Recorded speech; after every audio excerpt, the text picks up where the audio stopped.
here to another episode on the Inner Wealth YouTube channel. Give me one sec, let me put this aside.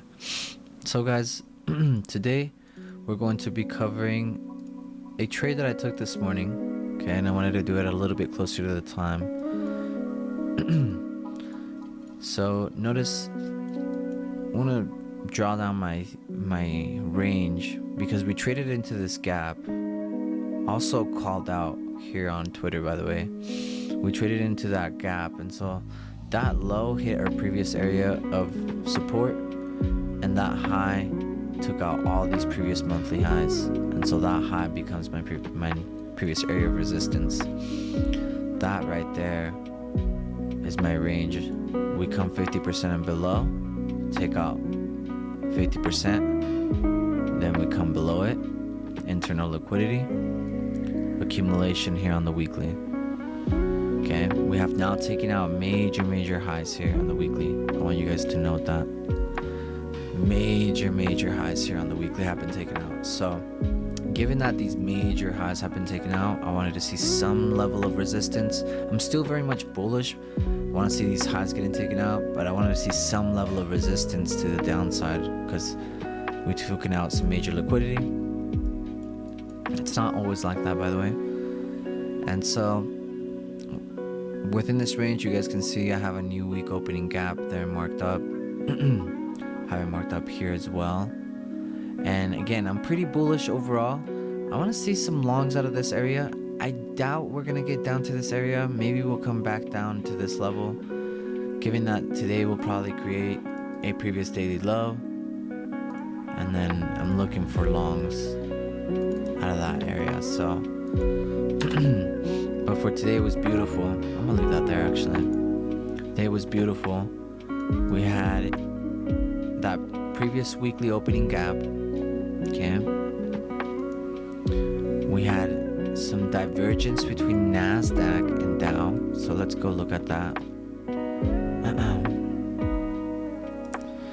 So right here, right here, 1 second, let me get into like the 1 hour, and then you guys will clearly see right here, yeah, these are anchored to the highs. So as NASDAQ created a high and moved lower, Dow created a high and moved higher. Okay, so that divergence right there, Dow has taken now previous daily high, has liquidity right above it, but now has taken previous daily high and NASDAQ has not. So that divergence shows me that Dow is going to be the weaker asset, because we're bullish on all of them, but not all of them will see the lows. You have to understand, and these are showing that. It's showing that NASDAQ is going to be the more bullish asset. Why? Because NASDAQ had all this upside liquidity before the open, right? All this upside liquidity. We were moving lower right from the beginning of the day, accumulating upside liquidity, leaving the previous daily highs, Asian highs, okay? So we totally dismissed the lows. I wanted the lows at least, but of course I knew that NASDAQ was going to be the more bullish asset. So given that, okay, given that on Dow, I was looking for shorts, okay? So now we had a failure to create a higher high here, and then we moved lower. So at 8 a.m., by the time I show up to the charts, we're here. We're trading into this insufficiency here. Okay, this 1 hour insufficiency there. Right? And as we're moving down to, and also just pointing out the fact that we have this unmitigated candle right there that we traded into once. We traded down into the low of it and that imbalance. Okay. And here when you move into the 30-minute, you see that failure a lot more clean to create a higher high. We see some insufficiency here to the left that gets respected. We come into it and just keep respecting to the downside. This 1 hour right there, we'll get rid of that just to keep things clean. And now we see this lower low here. Now within this lower low, you need to anticipate some internal liquidity. Within every range, you're going to look for internal liquidity. At least for me, within the range, my favorite trades come with internal liquidity. If there's no internal liquidity, then I guess I'm just not taking a trade. It's that simple. A lot of people ask me, but what if we don't come that high? Then I guess I don't take a trade. That's just how it is. This is my high probability setup, right? I refuse to take a lower probability setup just because. There needs to be some logical system behind your decision making in trading, not just logical thinking. Logical thinking alone won't do it. Logical thinking, if anything, will get in the way. Okay, so have this fully unmitigated 30-minute candle here, and so by the time we get in, and I'm sharing all of this live, by the way, on Twitter. So I'll pull it up. So that way we have it as well. So at 9:51 a.m. I said I'm looking for shorts above the 9 a.m. hourly high. Now also I want to note the fact that we have PMI news. Okay, PMI news earlier today.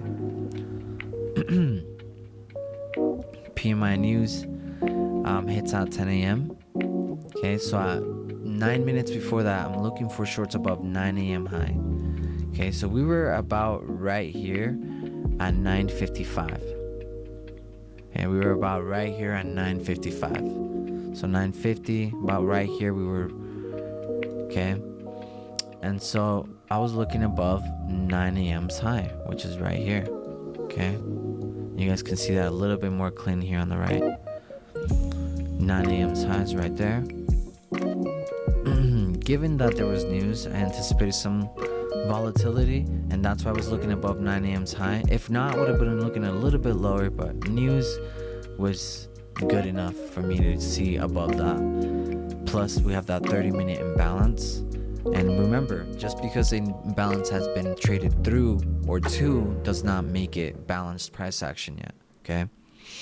So now we see that imbalance fill. We tap into that unmitigated candle. Okay? Here on the 15-minute.